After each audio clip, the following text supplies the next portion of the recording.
Pero es increíble la cantidad de problemas que acarrea la sobrepoblación, ¿no? Problemas de contaminación. Ve la cantidad de basura que se acumula en esta ciudad, por ejemplo. Y no solo eso, problemas respiratorios. O la cantidad de tráfico que tenemos en las calles, ¿no? Claro. Para hablar más sobre estos temas, en esta sesión de asesoría veremos la manera en que instrumentos de acopio de información como el censo o las encuestas sirven para conocer con detalle las características de determinadas poblaciones. Así es, tomando en cuenta sus inquietudes y preguntas, veremos la forma en que puede hacerse una encuesta y la importancia de organizar censos. También veremos la diferencia entre densidad de población y población. Además, entrevistaremos a 2 especialistas que nos hablarán de temas relacionados con la estadística y la población. Recuerden que pueden comunicarse con nosotros a través de nuestro correo electrónico.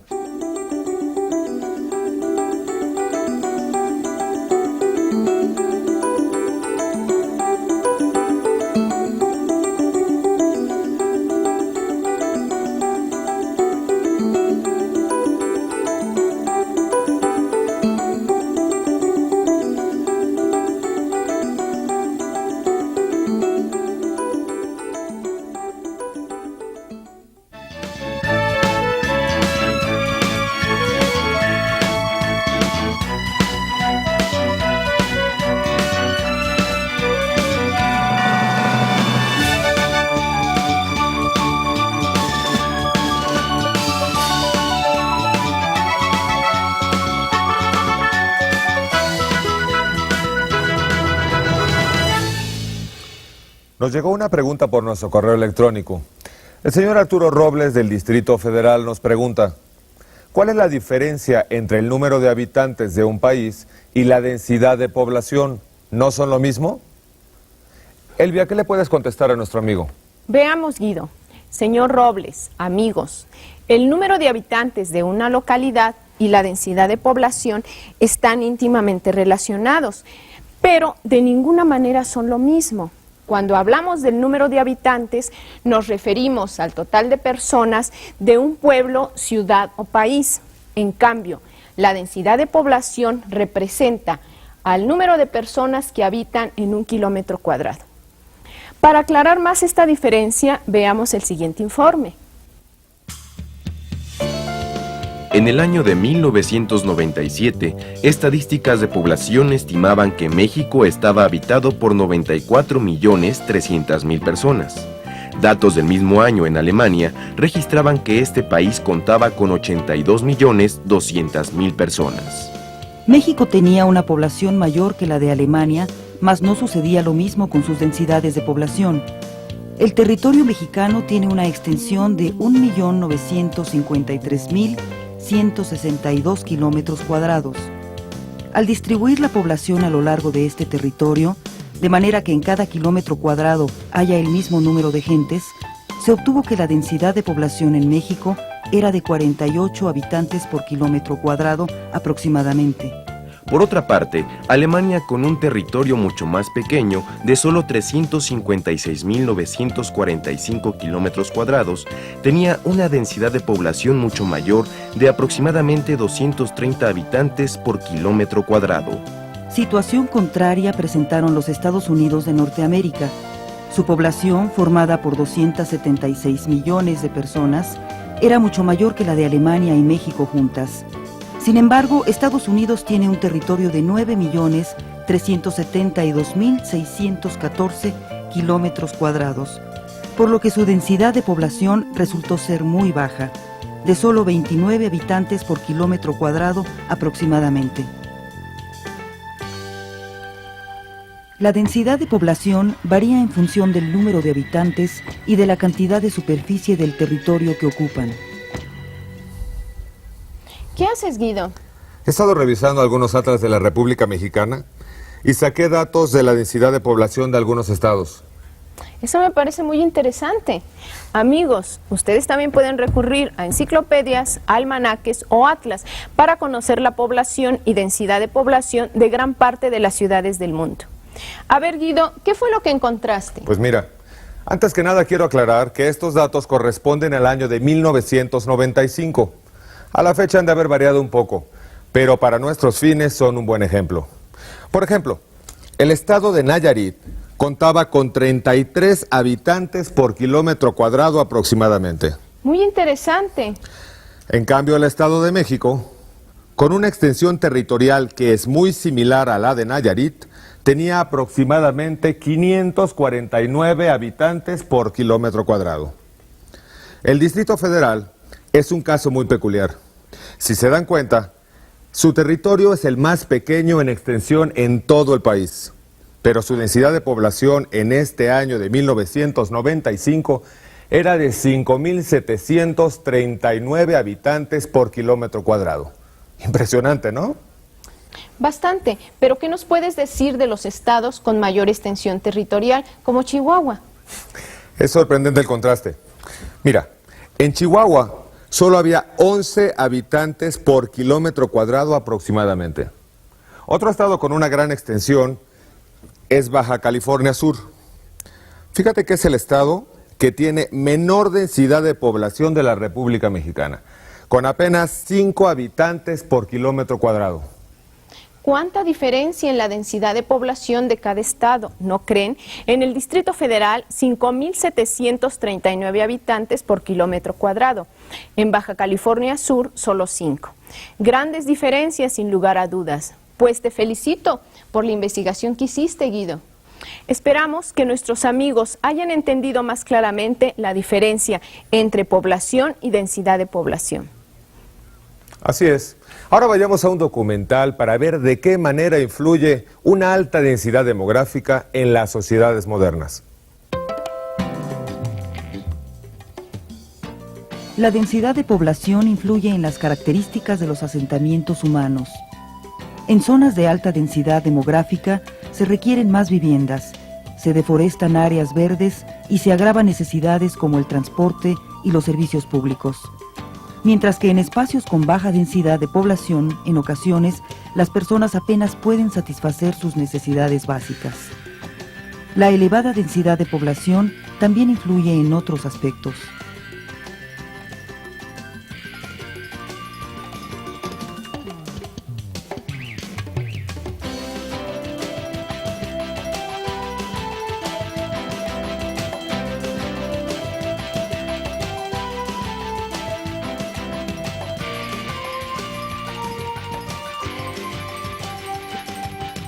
En un poblado con baja densidad, la gente puede conocer prácticamente a todos los integrantes de su comunidad.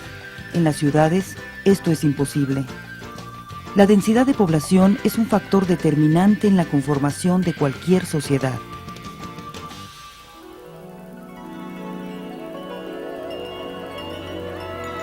China es el país más poblado del mundo. Tiene 1.179 millones de habitantes.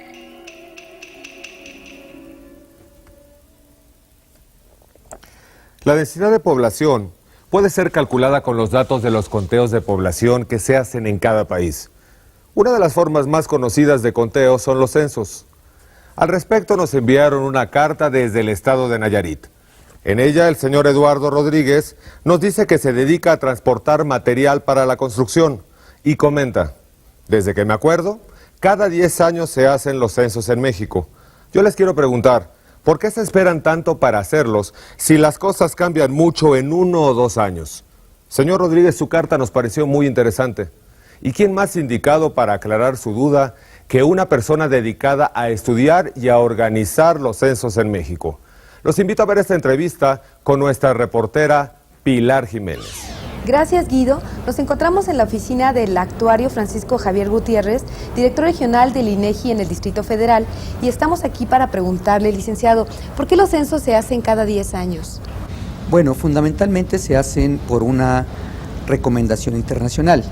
Tenemos censos de población y vivienda, censos económicos, censos agropecuarios. En particular, los censos de población y vivienda se hacen cada 10 años, en los años terminados en 0, de acuerdo a una convención internacional. Las Naciones Unidas le pide a todos los países que levanten sus censos en esos años terminados en 0, de manera que ella pueda agregar los datos y proporcionar cifras a nivel regional, continental o mundial. ¿Para qué sirve un censo y quiénes utilizan sus datos? Bueno, en términos generales, toda la información sirve para conocer una realidad y para tomar decisiones. De manera particular, el Censo de Población y Vivienda es utilizado por toda la sociedad. Es utilizado por los gobiernos federal, estatal, municipal, porque le permite conocer con detalle a la población a la cual tiene que prestar servicios urbanos, servicios sociales, asistenciales, etcétera. Le es de mucha utilidad al sector privado porque necesita conocer a la población porque la identifica y la observa como su mercado. Le es muy importante también al sector académico porque en base al censo conocen la realidad, los diferentes fenómenos y pueden hacer entonces sus estudios. En general, le pueden servir hasta a los estudiantes porque es necesario que conozcan la realidad en la cual viven. ¿Cuándo se hizo el primer censo de población en México? Bueno, desde la época de la colonia se hicieron algunos conteos, pero no se podrían llamar propiamente censos. El primer censo con técnicas modernas se levantó en 1895, durante la administración del presidente Díaz. El segundo en 1900 y posteriormente, cada año terminado en cero, excepto 1921, se fueron levantando de manera regular los censos. En el año de 1995, para conmemorar el primer centenario del primer censo de población, levantamos en México lo que denominamos el conteo de población y vivienda, que es una combinación de una técnica censal con una técnica muestral. ¿De qué manera están preparando el censo de población del año 2000? Bueno, levantar un censo es una tarea muy laboriosa y muy costosa. Y aunque la parte que observa la población, la parte en la cual participa toda la sociedad, son solamente 2 semanas, que va a ser durante el mes de febrero del año 2000, el programa del censo toma aproximadamente 7 años. En los 2 primeros años, 95-96, se hizo el trabajo de revisión, análisis, evaluación del censo y del conteo. Posteriormente, de 1997 a 1999, se hizo todo el trabajo de planeación. Ahí se identificó qué se iba a preguntar, por qué, para qué, quién iba a preguntar, a quién se le iba a preguntar. Se hizo el trabajo de identificación de todas las localidades a las cuales se va a preguntar el censo. Se hizo el trabajo de cartografía para identificar en mapas a todas esas localidades que vamos a entrevistar y para poder controlar el que no se nos vaya ninguna. Se está haciendo el trabajo actualmente de preparación de todo lo que es el procesamiento, la organización, la captura de la información. La parte sustantiva se va a llevar, como les decía, en el mes de febrero del año entrante y posteriormente viene todo el trabajo de procesamiento de la información para dar resultados preliminares a final del año 2000 y después resultados exhaustivos que se van a distribuir por muy diferentes fuentes, no solamente a través de publicaciones, sino a través de medios magnéticos, por internet y por una serie de publicaciones especiales. Eso se va a hacer en el año 2001, 2002 y luego todavía hacemos todo el análisis final y el diseño del censo que viene. Es por eso un programa que toca aproximadamente 6-7 años. ¿Quién diseña las preguntas de los censos? Bueno, en principio hay una recomendación internacional. En segundo, hay una experiencia y una tradición censal que se tiene que mantener de manera que pueda haber comparabilidad en el tiempo.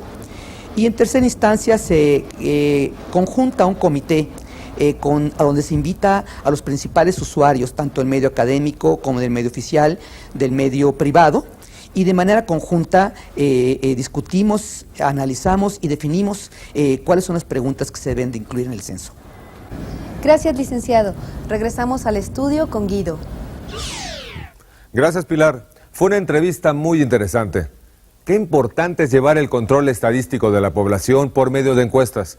De esta manera los países pueden planear su futuro y enfrentar con éxito sus necesidades. Pero también se realizan encuestas para obtener otro tipo de información. Veamos el siguiente documental. Para introducir un producto al mercado, las agencias de publicidad planean sus campañas publicitarias basándose en estudios de mercado, que no son otra cosa que encuestas hechas para conocer los gustos o preferencias de determinados tipos de personas. Para producir un programa de radio o de televisión, las empresas recurren a cierto tipo de encuestas para saber los gustos del público y así Hay muchas situaciones en las que las encuestas sirven para recabar información. El tipo de preguntas que componen una encuesta varía según el propósito de quien la aplica, el producto que se va a comercializar o el público que será encuestado. Una encuesta bien planeada puede arrojar datos valiosos para ser tomados en cuenta en la decisión de numerosos planes y proyectos. Las encuestas son herramientas de acopio de datos que, al ser interpretados, cobran sentido. Existen varias formas de planear y aplicar encuestas, todo depende del propósito de quien las elabora. ¿Qué haces, Guido? Busco una carta. Es de una persona que quiere poner una guardería. Mira, aquí está. Es una pregunta que tiene que ver con las encuestas. Nos la escribió la señorita Luz Godínez de la delegación Iztapalapa del Distrito Federal. Ella nos dice: yo soy integrante de una asociación de colonos y queremos poner una guardería en la colonia, pero no sabemos si realmente es necesaria. Creemos que una encuesta nos será de mucha ayuda, pero no sabemos cómo hacerla. ¿Nos podrían asesorar? Además nos manda un cordial saludo. Muchas gracias. ¿Qué te parece, Elvia? Qué bueno que la gente se organice para conocer y resolver los problemas de su comunidad. Y más aún, que se dé cuenta de lo útil que pueden ser las encuestas. Primero, se debe conocer a la población que será encuestada, acudiendo a la delegación política o municipio correspondiente para pedir información sobre el número de personas que habitan en su localidad, investigando el número de familias que tienen niños entre 1 y 5 años. Una vez que es delimitada la población y su territorio, pueden continuar con la formulación y organización del cuestionario. Si el interés es saber qué tan necesaria es la creación de una guardería, el cuestionario deberá contener preguntas como las siguientes. ¿En su casa viven niños menores de 4 años? ¿Los padres trabajan? ¿Con quién dejan a sus hijos cuando salen a trabajar? ¿Creen que sea necesario construir una guardería en esta zona?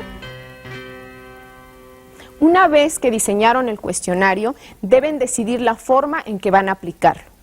Preguntar a cada una de las personas resultaría muy caro y complicado.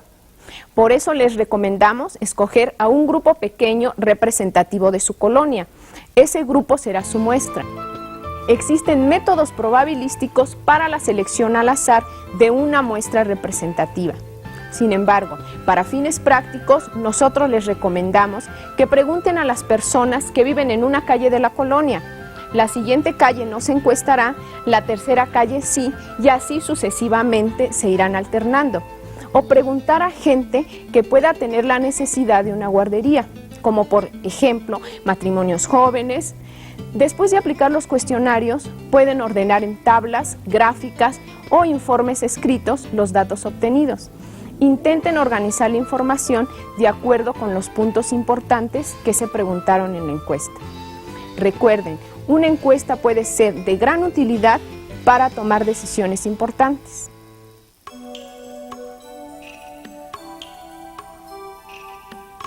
En México, 2 de cada 3 habitantes son menores de 30 años. Hace rato mencionamos que las encuestas son una herramienta importante para planear campañas publicitarias. La publicidad que recibimos a través de la televisión, periódicos, radio, fotografías, gráficos, etc., tiene que pasar por un trabajo de investigación llamado mercadotecnia, en donde se recurre a encuestas para pensar la manera más adecuada para promocionar el producto en el mercado.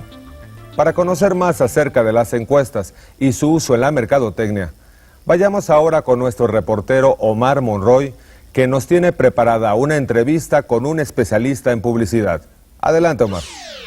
Gracias, Guido. Nos encontramos ahora en Lanzagorta Consultores Asociados SADCB con su director general, el licenciado Carlos Enrique Lanzagorta, quien amablemente responderá a nuestras preguntas. Licenciado, gracias por estar con nosotros en su despacho. Díganos, ¿qué pasos siguen en la elaboración de una encuesta que sirve para diseñar campañas publicitarias? Bueno, los pasos iniciales para la elaboración de estas encuestas. Número 1, hay que determinar qué tipo de encuesta va a ser. En la actualidad, por el volumen de mercado al cual nos estamos presentando, se hace en vía telefónica. Se determina el número de preguntas a hacerse ya viendo el mercado, viendo el tipo de mercado, y la mayoría de ellas son de opción múltiple. Se determina un porcentaje de todo el mercado y se trata de desarrollar todo el cuestionario, todo este mercado, todo este porcentaje. Ya habiéndolo hecho, tratamos de hacerlos de opción múltiple para que no tengamos negativas de parte del mercado en contestar cada una de las preguntas. No tardan más de 4 minutos y están dirigidas en un lenguaje sencillo, claro, de tal forma que sean lo más breve y rápido posible. Ya habiéndolas compilado todas, nos vamos a la idea al análisis del resultado de la encuesta y vamos determinando qué factibilidad puede tener una campaña o qué tipo de campaña necesitamos hacer para atacar dicho mercado. ¿Cómo delimitan sus muestras para hacer las encuestas? Por el volumen de mercado que hay, cada mercado se compone de X cantidad de elementos y tomamos por lo general el 20% de ese mercado o un porcentaje superior a la población que queremos atacar, ¿no? Muchas ocasiones viene en base a la inversión. ¿Qué les interesa conocer de la gente a los publicistas? Sus necesidades, sus inquietudes, hacia dónde van dirigidos, qué elementos los pueden influenciar, cuáles son los parámetros que están buscando desarrollar con la evolución de la misma sociedad, sobre todo. Licenciado, ¿usan diferentes tipos de estudios mercadotécnicos para introducir un producto al mercado o bien para saber el gusto de la gente en torno a algún producto? Bueno, definitivamente cada estudio de mercado obedece al tipo de mercado que ya hayas determinado, ya que no tenemos la misma respuesta en base a los 3 mercados que hay, el ABC o niveles socioeconómicos que hay. Cada uno demanda su propia forma. Ahora, si estás promocionando un artículo tangible a un servicio que es un artículo intangible, cada uno demanda ciertas formas, ¿no? ¿Los comerciales se dirigen a tipos especiales de público? Sí. Ya habiendo retomado que son varios tipos de mercados, a nivel socioeconómico consideramos la estadística de un ABC. Ahora, cada uno se divide en grides, ya sean masculinos o femeninos, o por edades, infantiles, adolescencias, jóvenes, gente adulta, madura, vejez, etcétera, ya que cada uno a su edad o en sus circunstancias demandan cosas distintas. Licenciado, muchas gracias por su participación en este programa. Ahora los invitamos a que escuchen con atención este mensaje. México es el 11º país más poblado del mundo. Hemos llegado al final del programa. Esperamos que les haya servido para aclarar algunas de sus dudas. Sigan comunicándose con nosotros a la dirección y teléfonos que ustedes ya conocen. Agradecemos a todos su atención y participación. Los esperamos en la próxima sesión de asesoría. Hasta entonces.